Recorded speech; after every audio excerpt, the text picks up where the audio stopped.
Hello everyone, welcome back to Informatics Law. My name is Gaurav and today we will explore one of the most important distinctions in international law.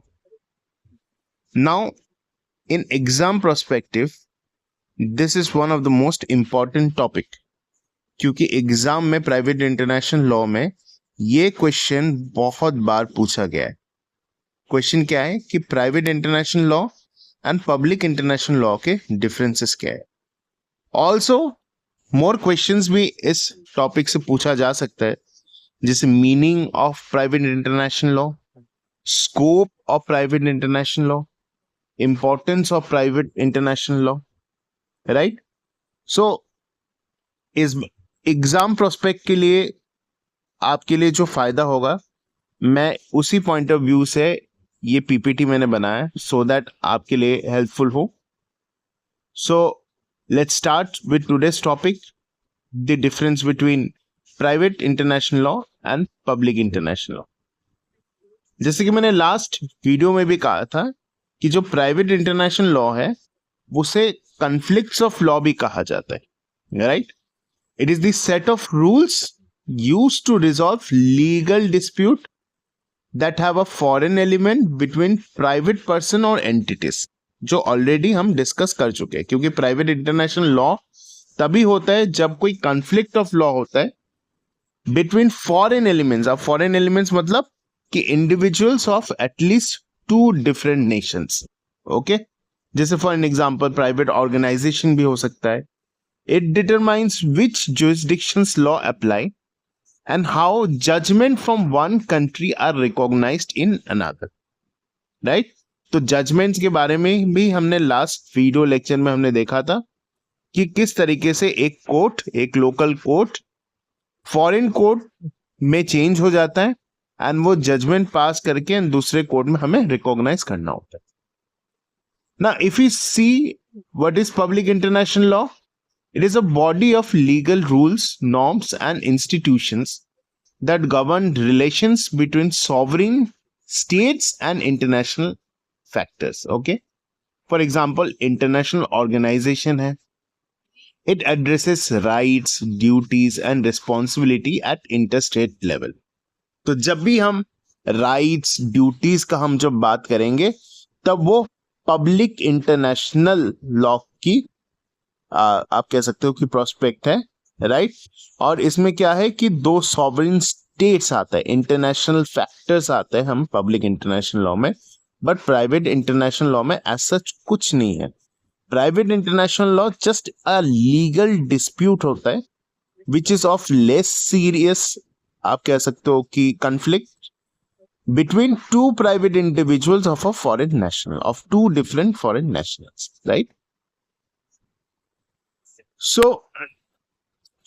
बहुत ही just में pointers में मैंने explain किया है कि meaning and scope क्या है. It's also known as conflict of law. अगर हम प्राइवेट इंटरनेशनल लॉ को देखें, deals with legal dispute involving persons that contains a foreign elements, determines which countries law applies and which court has jurisdiction, right. तो question ये आ सकता है sir हम डिटरमाइन कैसे करते हैं. तो डिटरमाइन के लिए हम नेक्स्ट लेक्चर्स में हम देखेंगे कि कोर्ट किस तरीके से जुरिसडिक्शन को अप्लाई करते हैं, राइट. नाउ एग्जांपल है a contract between an Indian company and a French company. Okay, तो सिंस इसमें दो प्राइवेट कंपनीज है और एक इंडियन है एक फ्रेंच है, तो ये प्राइवेट इंटरनेशनल लॉ का मैटर है. अब पब्लिक इंटरनेशनल लॉ में देख लेते क्या होता है कि also known as law of nations. Okay, तो प्राइवेट इंटरनेशनल लॉ जैसे कि कॉन्फ्लिक्ट ऑफ लॉस कहते हैं और पब्लिक इंटरनेशनल लॉ को लॉ ऑफ नेशंस कहते हैं.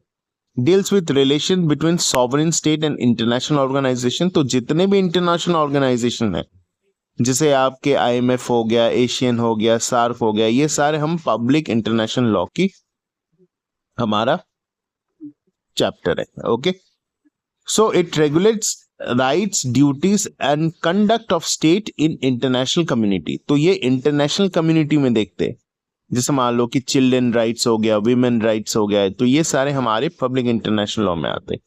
इट कंसर्न्स पब्लिक और collective interest rather than private rights. Okay, तो ये कलेक्टिव इंटरेस्ट ऑफ पब्लिक होता है rather than private rights. Just for example environmental change, okay, pollution हो गया, ग्लोबल इकोनॉमी इफेक्ट हो गया, तो ये सारे पब्लिक इंटरनेशनल लॉ के चैप्टर में आते हैं। ओके, नाउ अगर हम बेसिक डिफरेंसेस देखें, बेसिक डिफरेंसेस क्या है, जैसे प्राइवेट इंटरनेशनल लॉ में पार्टीज कौन कौन इन्वॉल्व होते हैं, इंडिविजुअल्स, कंपनी और प्राइवेट एंटिटीज। तो हमेशा याद रखना प्राइवेट इंटरनेशनल लॉ में प्राइवेट वर्ड आता है, और पब्लिक में सॉवरेन, स्टेट्स, इंटरनेशनल ऑर्गेनाइजेशन।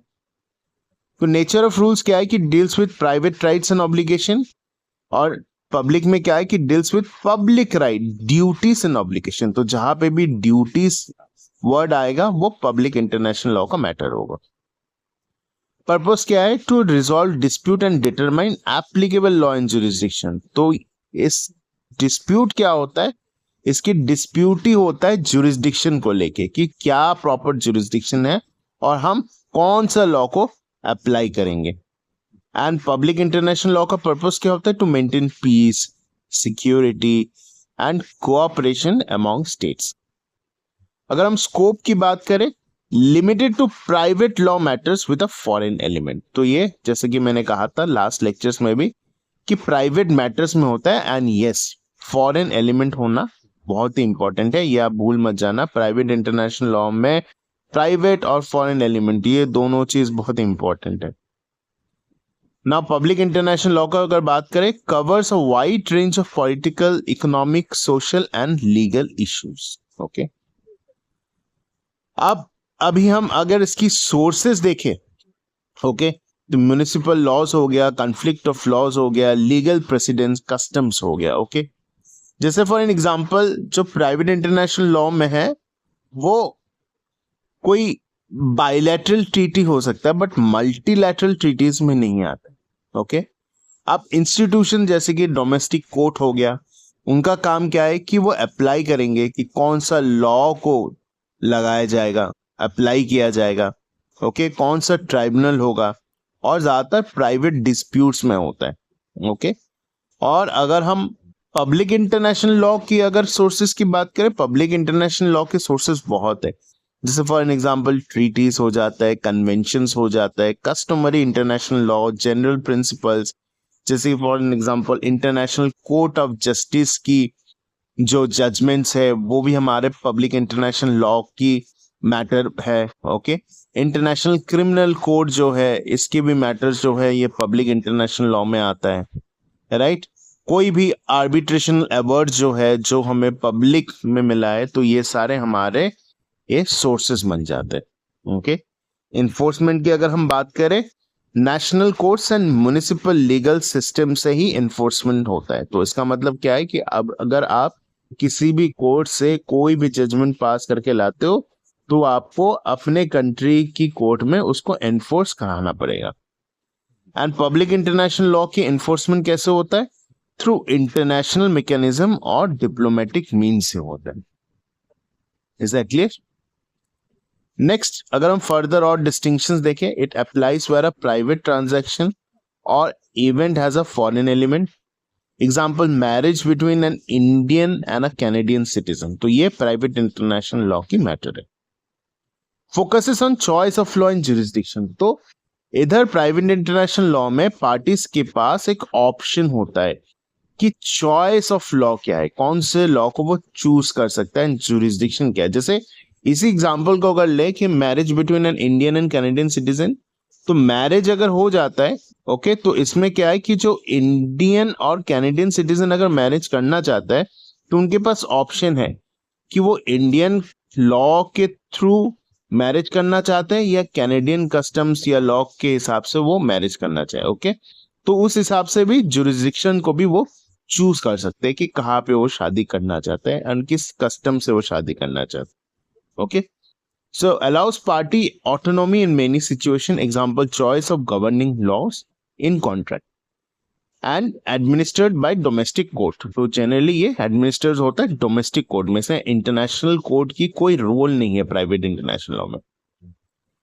तो वही अगर हम पब्लिक इंटरनेशनल लॉ में देखें तो it applies to issues affecting state as sovereign entities, example boundary dispute between India and China. जैसे हमने देखा है कि इंडिया की जो बाउंड्री है वो डिस्प्यूट वो पब्लिक इंटरनेशनल लॉ की डिस्प्यूट है। ओके, वो कोई प्राइवेट डिस्प्यूट नहीं है। जैसे इंडिया पाकिस्तान की जो डिस्प्यूट है एलओसी के लेकर, वो पब्लिक इंटरनेशनल लॉ में आता है। Okay, so focuses on state responsibility and international obligations कि स्टेट की रिस्पॉन्सिबिलिटीज क्या क्या होता है। हम जैसे बहुत सारे क्या कहते हैं कि इंटरनेशनल बॉडीज के हम मेंबर्स है, तो उसके लिए भी हमारा रिस्पॉन्सिबिलिटीज होता है।